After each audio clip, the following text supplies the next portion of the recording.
and we've started. You know how it is. We let loose. TCO, the gang almost won a big tournament last week, and consider this, sorry man, your post-game interview a week later as their coach. How'd you feel about their performance?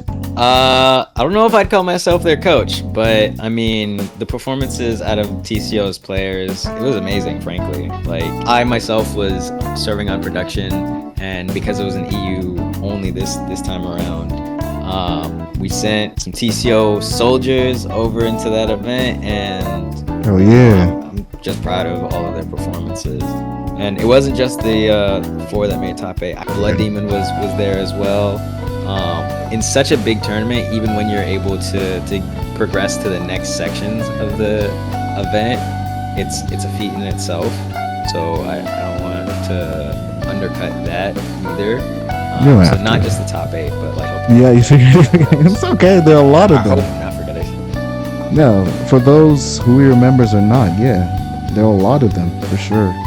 But then the 4 of these guys made it. The youngins, specifically the one you got the day of the tournament, I believe. VX made waves. Yeah, so that was an interesting occurrence where we had already had what I would call a generational feat of having 3 of our members making it to top 8. So that's nearly half.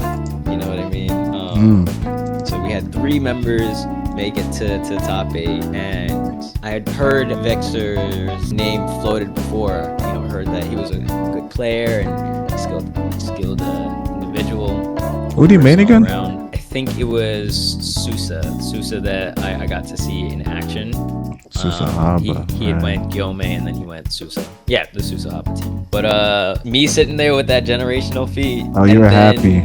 I get that request to join the server and to join the clan from Vexer, and I'm sitting there like, oh my goodness. You gotta pick this one up. Pick him up, coach. Already hearing so many great things about them as a player, and the opportunity to have at half of top 8 BTCO. Come on, bro. Big numbers. VX, the moment you get him, respectable 7th. Abbas, I love him or hate him, been here for the longest time, repping the colors to infinity with a 5th place. Wasn't he on like Akaza? Was it Akaza? 5th or? You're saying Abbas? Yeah, I believe Abbas. Primarily. There was good enough variety in that top 8 from the gang and everybody else. I love that. I mean, even though there was a lot of Susahaba and Gilmays, but hey, you gotta eat. They're top tiers, And then Blue Spider. Yeah, Blue Spider was putting on a show with that Kaigaku. I can't lie. Yeah, with the Kaigaku and Chris and Emi. I miss Sanemi. Bro was not happy with Sanemi.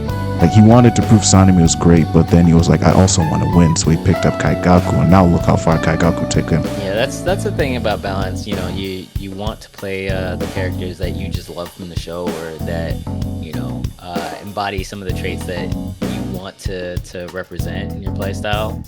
But sometimes it's difficult, especially with how pivotal a dash beat can be, how pivotal damage output can be, or projectiles, whatever you can say. But we just gotta pick whoever can produce the most results. And Kaigaku was strong. He did say Kaigaku top 1, and that was a statement there.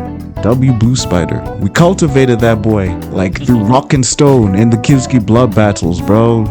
Taught him that, do you want to win or you want to have fun? He chose win. Came that close, and nobody came as close as Akari to get into grand finals, beat Heliaster, bro. I mean, damn. Yeah, he was on a run. I expected him to be on a run. Yeah, Akari is definitely a very strong player. Between him and Mask, when we were doing cross-region Blade Breaker events, it was just Mask Akari. Mask Akari. There was also there. It was them too. You know what I mean? Them boys different. You'd say Akari is your strongest soldier? I mean, he almost beat Artemis in Grands, but Artemis' story, I mean, maybe I am partially at fault because I put a little seedling out there, making up the whole 2nd place curse, holding him back. How he never make 1st if he sticks on Rui, and I was like, man, screw it, I'ma go Gyome. And now look at him, bro. I told him, championship. Not to hold back TCO or anything, but y'all both had some generational storylines to push you towards this moment, and W's all around. TCO, damn. Yeah, no, like that whole sequence, I was sitting at the edge of my seat. The storylines that I was witnessing, like it was just beautiful. There was some tragedy, there was some surprise, there was some, it was a whole roller coaster of emotions. As far as like making the sequence of events, like it was just amazing to watch. You got to see some of the highest level of play. It was great. It was all you could ask for, in my opinion. And it'll never end. That's what we live for, man. Can't wait. Next tournament. I guess this is basically a glorified advertisement for whoever watches this. Next Blade Breaker, tune in. TCO to Infinity and beyond. This was initially supposed to be a reaction video that I was gonna surprise this guy with Crystal. Shout out Crystal, shout out Blood Demon, shout out Kaza and everybody who pulled up, but then OBS does OBS things. So I just wanted to get an interview. Thank you, Mr. TCO, for showing up and giving your words and your pride to your players. I'm sure they'll be happy to hear this.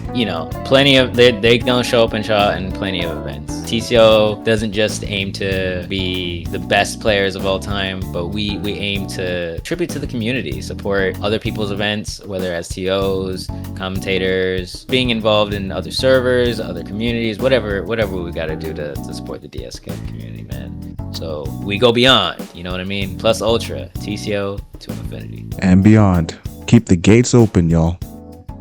Thanks for tuning in, everyone.